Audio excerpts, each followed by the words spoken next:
Buenos días, hermanos. Gusto de saludarles desde Santiago. Bueno, como ustedes ya se dieron cuenta, lamentablemente el tema climático no nos permitió llegar el sábado, no me permitió llegar. Así que agradezco al pastor Jaime que pudo hacer la clase, el pastor Marcos estaba enfermo y no pudo llegar tampoco. Así que quisiera ocupar unos minutos para compartir entonces lo que habría sido la clase del día sábado, la clase presencial. Entonces, al igual que el último video en el que estamos intentando hacerlo cada vez mejor, vamos a tratar acerca de lo que ya hemos pasado y vamos a ir siendo bien puntuales. Entregamos 3 guías en esta oportunidad, más que nada porque les pido disculpas, a mí se me pasó una semana, no me pensé que lo había enviado, la verdad no, después me percaté de que no se los había puesto en el correo, que era la guía número 6, y nos atrasamos y solamente nos centramos en 3 guías durante el tiempo, el mes que pasó. Así que vamos a ir trabajando guía por guía para ir recalcando algunas cosas que son importantes, porque son como tópicos fundamentales en el campo de lo que es la psicología. Les ruego disculpas, estoy un poco resfriado, pero no quiero atrasar esta grabación porque es importante esta clase. Entonces, recalcar de la guía 5, ya, el tema de las maneras, las modalidades, las escuelas generales, porque hay muchas, la verdad, estas son como las más clásicas, las más conocidas, de cómo la psicología aborda el tema de la consejería. El curso de psicología pastoral que nosotros estamos viendo tiene que ver con lo que es la consejería persona a persona. El trabajo pastoral tiene una dimensión bastante amplia. Hay pastores que para el tema de la predicación, por ejemplo, desde el púlpito, son muy eficaces, pero en el tema de la consejería personal no tienen un desarrollo muy amplio. Hay otros que justamente en ese trato son bastante buenos en el desarrollo de la consejería, sin embargo desde el púlpito no lo son tanto. U otros que en la visitación son muy efectivos, u otros que en la administración son muy eficaces, pero de repente en el púlpito no lo son. Un pastor tiene que abordar varios frentes y tiene que ir mejorando y especializándose en uno o en otro. Por eso somos cuerpo de Cristo.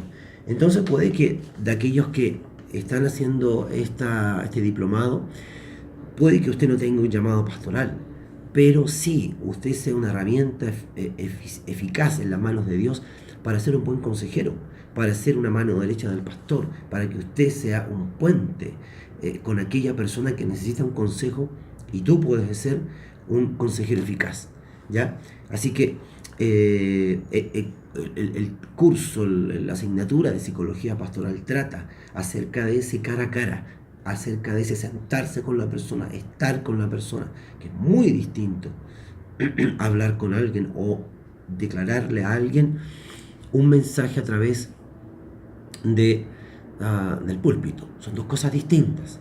Entonces, vimos en la guía número 5 4 situaciones que ya la hemos mencionado y que tienen que ver con estas 4 maneras de cómo uno puede abordar a la persona con la cual está conversando. Y nosotros vemos en la Biblia cada una y cómo cada una de estas escuelas, que dicho sea de paso, son escuelas donde cada una de ellas, por ejemplo, son una asignatura en una universidad, pero que nosotros las estamos viendo de manera muy acotada, pero para que ustedes vean cómo uno puede tratar un caso de una persona que está pasando por situaciones difíciles. Y lo primero, yo me voy a hacer valer acá de un PowerPoint que tenía para el día sábado para compartir con ustedes. Lo primero era desde el punto de vista cómo abordar a la gente, desde el punto de vista de la psicodinámica. Ustedes seguramente algunos han escuchado hablar del psicoanálisis. La psicología generalmente se relaciona con el psicoanálisis. ¿Por qué? Porque fue una de las primeras manifestaciones de cómo hacer de la psicología una ciencia, y parte por un señor apellido Sigmund Freud, que habló del psicoanálisis y que tiene que ver con el hecho de sentarte con alguien. Voy a ir dando algunos ejemplos prácticos y empezar a hablar con esa persona e indagar y buscar en esa persona qué es lo que nosotros hacemos. Y yo me acordaba cuando Jesús se acercó y le pidió agua a una mujer y empezó a conversar con la mujer. Y la mujer sacó desde su corazón lo que había, sacó desde su recuerdo y le dijo: ninguno de estos hombres ha sido mi marido. Eso es el psicoanálisis, eso es una mirada psicodinámica, es buscar en el interior de la persona el problema, es indagar, es preguntar. Ya hemos visto cómo debe ser el acercamiento a la gente, porque esto es un arte.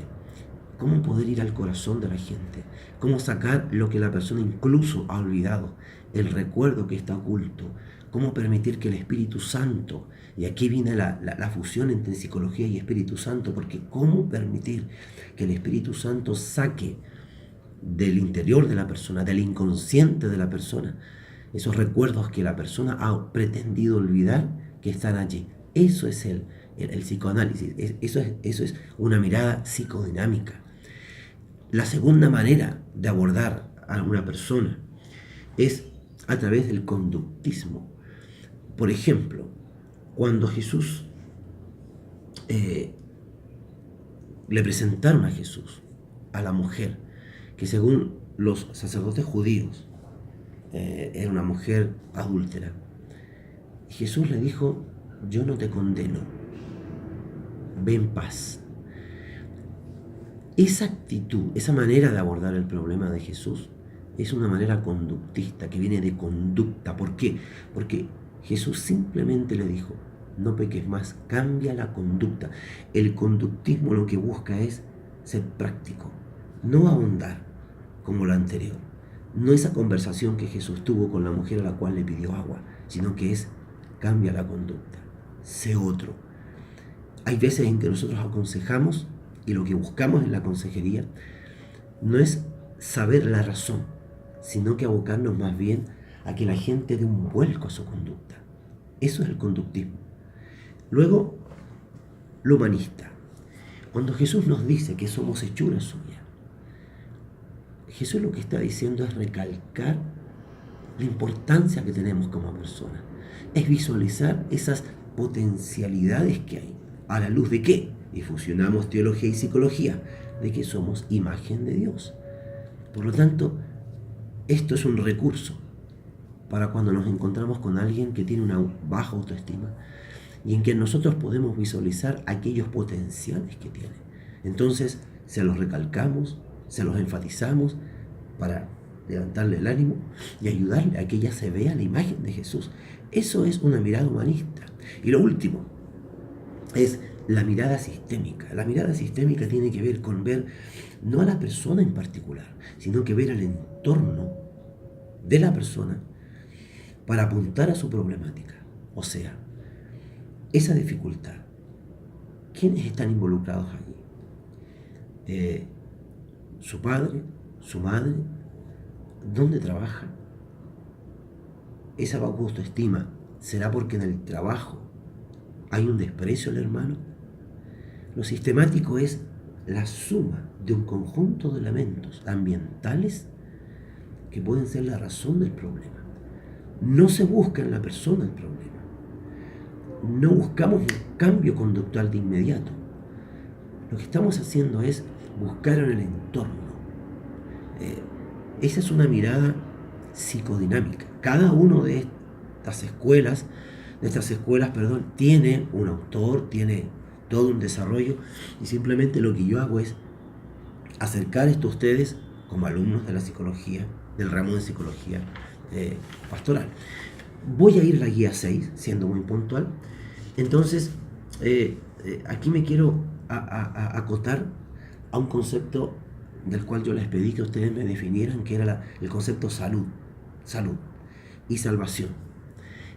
Y hacer ver que cuando nosotros hablamos de la salvación, no hablamos de un estado eternal,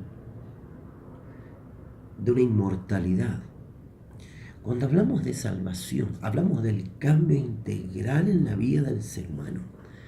Por eso la consejería pastoral, personal, es un arte, es un compromiso. Luego vamos a ver algunas cualidades de la consejería pastoral, porque yo estoy enlazándome con una persona en problemáticas de las cuales yo puedo hablar desde un púlpito, pero otra cosa es en esa consejería cara a cara, donde estoy haciendo un compromiso mayor con la persona. Por eso la gente muchas veces no alcanza a visualizar el compromiso que tiene un pastor, una pastora, un hermano, cuando trata personalmente con alguien. Es muy fácil dar un mensaje general, pero es más difícil ahondar en la causa individual de alguien. Entonces, ¿por qué digo esto? Por el concepto que tiene la palabra salvación, que en la Biblia tiene un concepto de integralidad. Incluso hay versiones de la Biblia, no lo voy a leer ahora, pero hay versiones de la Biblia que traducen salvación por salud, en el sentido de que no solamente, así como algunos me colocaron de buena manera, que salud es un bienestar, un equilibrio psicológico y físico, también es un equilibrio en lo emocional, en lo mental. Hay hermanos en nuestras iglesias, por ejemplo, que de salud están bien, de trabajo están bien, en su físico están bien, pero actúan de maneras extrañas, son arrebatados, se deprimen muy fácilmente. Son salvos, por supuesto, pero su salvación no está alcanzando a otras áreas de la vida, porque hay una visión restringida de la salvación. Y esto yo quiero recalcar. La salvación tiene que ver con un equilibrio mental, con un equilibrio emocional, con la efectividad del perdón, por ejemplo. Hay cristianos que no pueden pedir perdón. Ahí no hay una salvación integral. Por lo tanto, es muy importante que ustedes, como alumnos de psicología pastoral, puedan comprender la trascendencia que tiene que la salvación es un asunto integral. Es arreglarle la reja a alguien. Yo aquí tomo un ejemplo, vi una foto por ahí del pastor Jonathan de Cerro Castillo, de hermanos que arreglaban la casa a una persona. Eso es llevar salvación. Cuando uno habla de misiones, esto pasa. ¿A qué nos referimos? A dos personas que se van al extranjero o en su propio medio levantan una capilla, un templo, y hacemos un trabajo infantil, y a eso le llamamos misión. Estamos en misiones. Pero ¿qué tal si hay un grupo de hermanos que junta bolsas de alimento y lleva a un barrio? ¿Eso es misiones? No, generalmente no, eso es ayuda social. Sin embargo, bajo el concepto de salud, de llevar salud, eso es misiones también. Cuando una iglesia le pide a dos médicos, le pide a una persona que haga un trabajo de un operativo social, eso es llevar las buenas nuevas.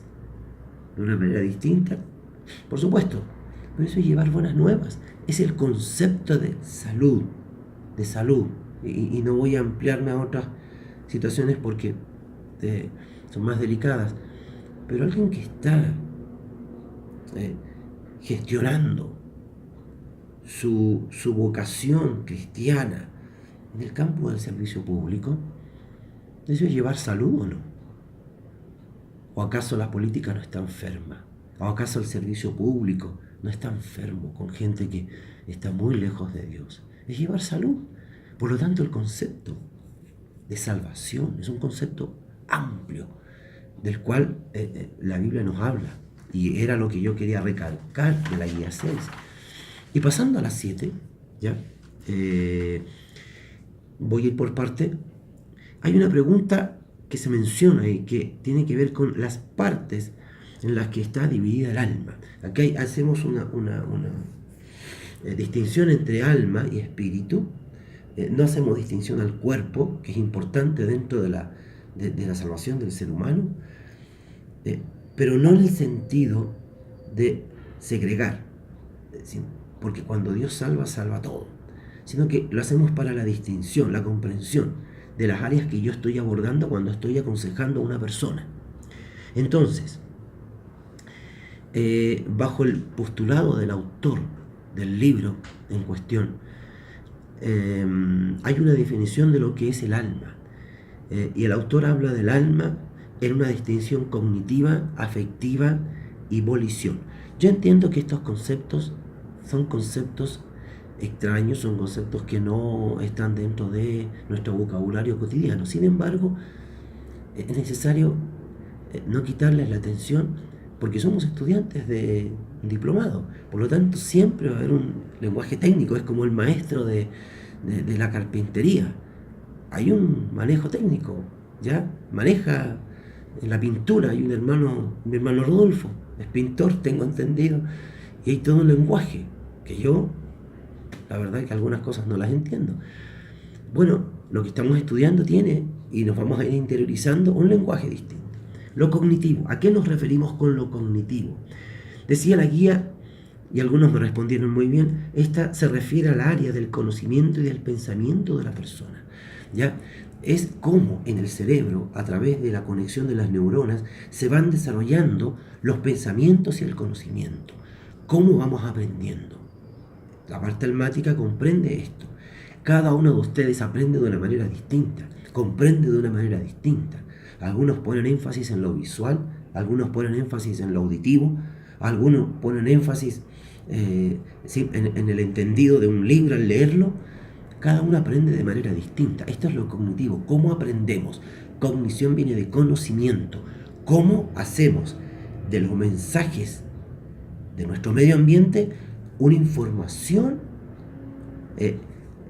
que pasa luego a ser algo que hemos aprendido? ¿Ya? Eso es lo cognitivo. El alma comprende lo afectivo, ¿ya? De lo afectivo. Y esta área envuelve sentimientos, emociones, algo que está muy en boga en el día de hoy. Se está hablando mucho, y este es un tema muy interesante que tiene que ver con la inteligencia emocional, que tanto los cristianos hemos dejado a un lado. Nos enfatizamos por décadas, por años, en el conocimiento, y dejamos a un lado las emociones, la expresión emocional. Personalmente yo provengo de una corporación como la Iglesia Bautista, muy formal, muy esquematizada, donde pareciera que las emociones eran sinónimo de inseguridad, un sinónimo de superficialidad, cuando en el día de hoy lo que se enfatiza incluso en los campos de la enseñanza, del aprendizaje, de ese proceso de enseñanza-aprendizaje, es la emoción, es el sentimiento, es la personalidad, es la capacidad de aguante frente a un problema. Un dato, más del 50% del plano gerencial de las empresas en Chile hoy día, en un estudio que se hizo, son personas que utilizan psicotrópicos, fármacos, como la marihuana, como la cocaína, para el buen desempeño de sus cargos, porque no tienen la fortaleza mental para asumir responsabilidades, ni estrés, etc. Hay hermanos en nuestras iglesias que no aguantan que se les llame la atención, que se les dé un consejo, que se les instruya, que se les enseñe. Emocionalmente no están capacitados, saben mucho de la Biblia, pero emocionalmente no tienen la madurez para asumir un consejo. Eso es inteligencia emocional. Y esto tiene que ver con la parte almática. La volición, voluntad. Eso es, ¿ya? Se refiere al comportamiento de una persona. ¿Cómo elige? ¿Cómo prioriza? Acá hay un desorden. Nosotros confundimos prioridades con organización. Por ejemplo, si tú tienes un compromiso en tu iglesia y tú sabes, con un mes de anticipación, que tienes tu aniversario de matrimonio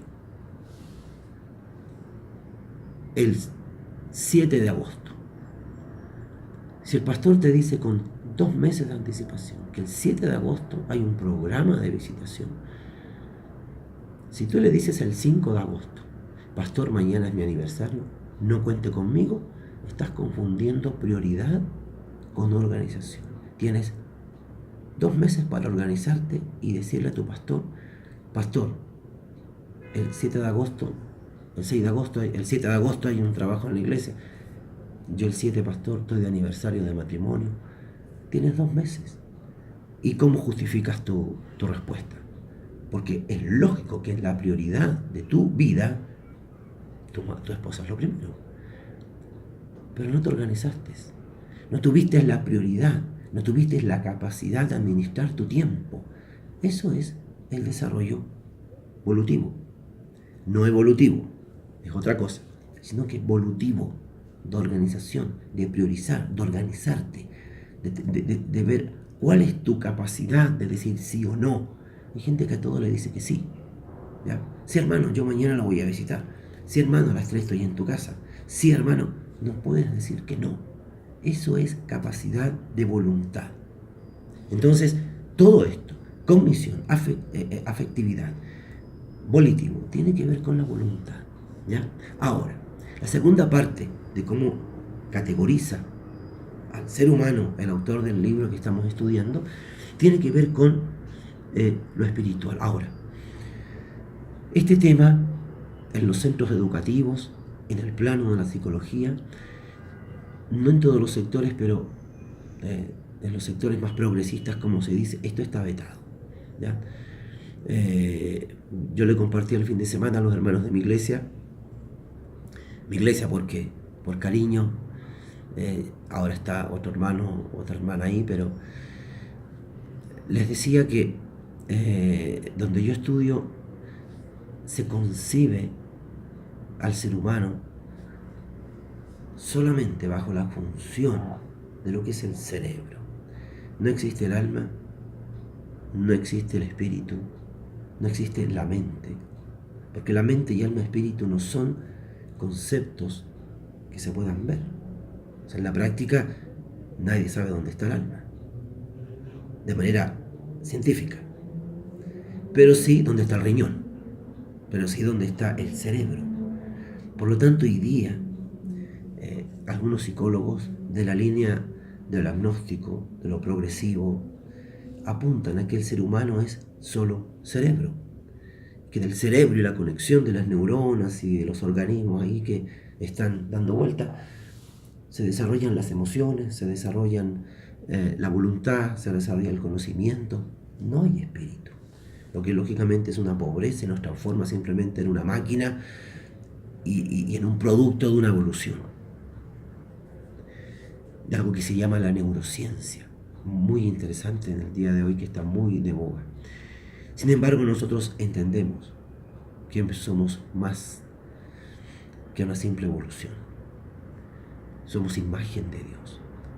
Por lo tanto, hablamos del espíritu, con mayúscula. Y en el espíritu, el autor hace la división entre fe, esperanza y amor. Visión, vocación, virtud. ¿Ya?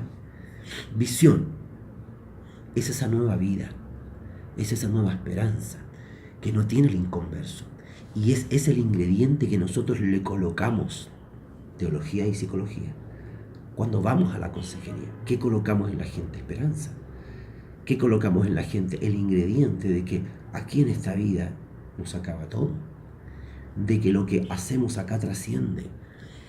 Hablamos del ingrediente, valga la redundancia, de lo trascendente, pero no en esa fuerza interior, ¿cierto?, de la guerra de las galaxias y todo eso, sino que esa trascendencia está en alguien trascendente, que es Jesús. Entonces, a eso nos referimos cuando planteamos lo de visión. El que está en Cristo, nueva criatura es. Las cosas viejas pasan. La psicología dice que el hombre es determinado por su herencia ambiental, genética, y que por lo tanto, con ayuda, podrá ir cambiando. Cuando la Biblia nos dice que somos nuevas criaturas, ¿se puede ser distinto al padre, a la madre, a los genes? Claro que sí. Segundo, vocación. La vocación tiene que ver, como decía el material, donde yo invierto mis esfuerzos para conseguir mis anhelos. Y esto tiene que ver con la Biblia. La palabra dice que donde está el corazón, ahí estará el tesoro. Esa idea de prioridad, ¿dónde está nuestro corazón? Ahí estará el tesoro. Tiene que ver con esto, con nuestro llamado. ¿Dónde está el llamado? Y en esto tenemos que ampliar y hacer una conexión con el concepto de salud. Porque dentro de la jerga evangélica, cuando hablamos de llamado y de vocación, ¿a qué nos referimos? A un llamado pastoral. Pero no hablamos de llamado cuando un joven nos dice que quiere ir a estudiar leyes, quiere ser ingeniero, quiere ser arquitecto, quiere ser enfermera, quiere ser empresario. Hay hermanos que son parte del CETEP, que son empresarios. Pastor Segundo es microempresario y es pastor. La vocación, el llamado para nosotros está acotado a lo ministerial. ¿Y los demás qué tienen? ¿No tienen llamado? ¿No tienen vocación? Nuestro concepto restringido de salvación se extiende a lo vocacional. No, la salvación es amplia. El llamado de Dios es amplio. La vocación es amplia. Existe el llamado pastoral, de misiones. Pero los que son profesores, los que entregan cada día una clase, los que llegan como cristianos, alumnos y apoderados, tienen un llamado, una vocación. Y es una vocación del Espíritu del Señor.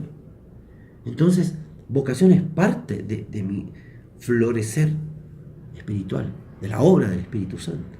Tercero, nos referimos a la virtud, ¿ya? Y decimos que tiene que ver con las afectividades que se involucran al momento de realizar algo, lo que creo que tratábamos ya tiempo atrás. No basta hacer algo, hay que colocarle amor, hay que colocarle dedicación, hay que colocarle cariño, hay que colocarle afecto.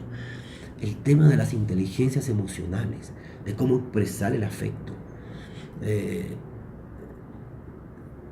Quizás hay pastores que son muy buenos para predicar, pero son poco afectuosos.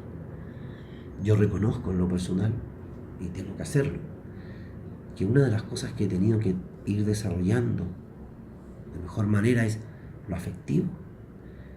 Uno sabe que Dios lo ama, uno sabe que tiene amor de Dios, pero de repente uno puede ser torpe en la entrega de afecto, en la entrega de cariño. Y el que entra en Cristo es nueva criatura. Entonces alguno puede que seamos medios parcos con nuestros hijos, con la esposa, con los hermanos de la iglesia. Tenemos que saber, primero reconocer, en este momento en el que estoy, qué emociones me están invadiendo. ¿La preocupación? ¿El hermano está preocupado? No, pastor. Y está, pero con una ansiedad, porque no reconocemos nuestras emociones, no priorizamos nuestras emociones, no podemos entregar afecto como debemos. Y eso, los expertos lo han denominado ser inteligentes en lo emocional. Les voy a dar un ejemplo. Hoy día hay empresas que contratan psicólogos para que a su vez busquen al personal que va a desempeñar ciertas labores. Por ejemplo, hay gerentes que buscan una persona que esté 8 horas sentada en un asiento frente a un computador con la capacidad de no distraerse con nada. Y es increíble. Los psicólogos buscan a las personas que mentalmente tienen dificultades en las relaciones humanas, en el compañerismo. Buscan personas con un sentimiento de, por ejemplo, aislamiento.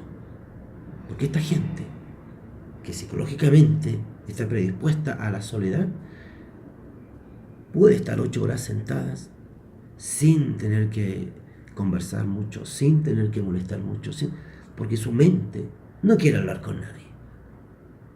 Imagínense, o sea, ¿cómo el mundo empresarial entiende esto de las emociones y le echa mano a esto de las emociones y contrata gente que no quiere hablar con nadie porque sabe que le va a rendir 8 horas sentadas en un computador, escribiendo toda la tarde, toda la mañana, porque es un ser que se aísla. Imagínense cómo se está usando, malamente porque esto es un abuso, de lo emocional de la gente. Entonces, las facultades emocionales son algo hoy día tremendamente importante. Y esta virtud tenemos que cultivarla, lo que son las relaciones humanas, lo que es el trato afectivo, cómo nos vamos a relacionar en el día de hoy, que es algo muy delicado por todo lo que ocurre. Ser inteligentes, y entendemos que el Espíritu Santo es que nos guía en este proceso, en esta capacidad de que nuestras emociones puedan ser canalizadas de la mejor manera. Entonces, esto es lo que estuvimos viendo ya en las últimas guías y que lógicamente vamos ahondando.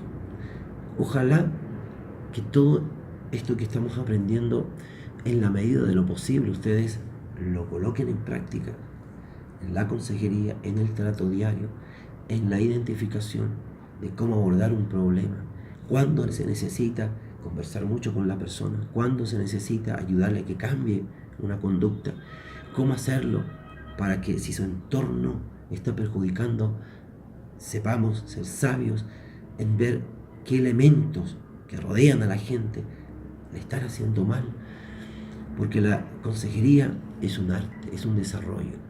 Como creo que contaba en el video anterior, lo que nosotros hacemos en el campo de la psicología se llama psicología clínica.